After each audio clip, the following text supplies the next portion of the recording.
Hello बच्चों, question says that a hot liquid contained in a container of negligible heat capacity lose temperature 3 Kelvin per minute so before it begins to solidify। तो हमारे पास question में given है कि हमारे पास किसी container में hot liquid है जो टेम्परेचर को लूज़ कर रहा है। सॉलिडिफाई होने से पहले जो टेम्परेचर को लूज़ करेगा वो 3 केल्विन पर मिनट के हिसाब से। तो टेम्परेचर कांस्टेंट रहेगा 30 मिनट के लिए। Find the ratio of specific heat capacity of liquid to specific heat of latent heat of fusion in per kelvin given that rate of losing heat is constant. So question में first हम बात करते हैं की concept के regarding, की concept for this question. So यहाँ पर हम देख सकते हैं क्वेश्चन में हमारे पास जो रेट ऑफ कूलिंग होगा, rate of cooling for solid phase. अगर rate of cooling for solid phase की बात करें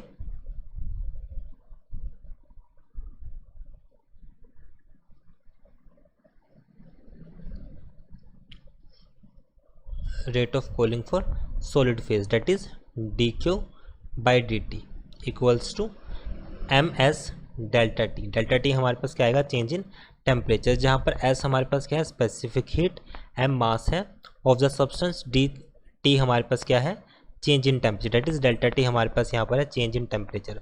अब हमारे पास क्वेश्चन में कहा गया है कि जो rate of cooling during the phase. So अब इसमें जैसे ही हमारे पास पहले क्या था, ये लिक्विड से जैसे टेम्परेचर हमारे पास स्लो डाउन होगा तो ये किस में कन्वर्ट हो जाएगा, सॉलिड में। नाउ क्वेश्चन के अकॉर्डिंग हमारे पास जो रेट ऑफ कूलिंग होगा during this phase change, rate of cooling during phase change, that will be equal to M mass of substance, L हमारे पास आएगा latent heat of fusion divide by time, क्योंकि हमें ये रेट फाइंड आउट करना है। Rate के लिए हम इसको टी से डिवाइड करेंगे, कितने टाइम में होगा, 30 मिनट। और ये भी हमारे पास किस में था, टेम्परेचर का जो रेट है वो भी 3 केल्विन पर मिनट के हिसाब से गिवन है। नाउ क्वेश्चन के अकॉर्डिंग अब हमारे पास दोनों कंडीशन में जब हम इसमें देखते हैं कि given the rate of cooling is same for both, it is given rate of cooling is same for both condition.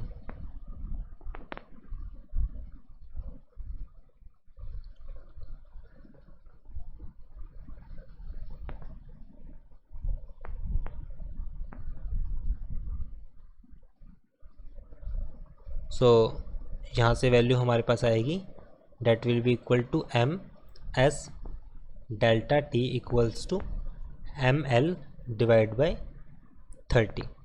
Equation को इक्वेट किया तो यहाँ पे S specific heat divide by latent heat of fusion that is S by L will be equal to 1/30 into change in temperature that is delta T.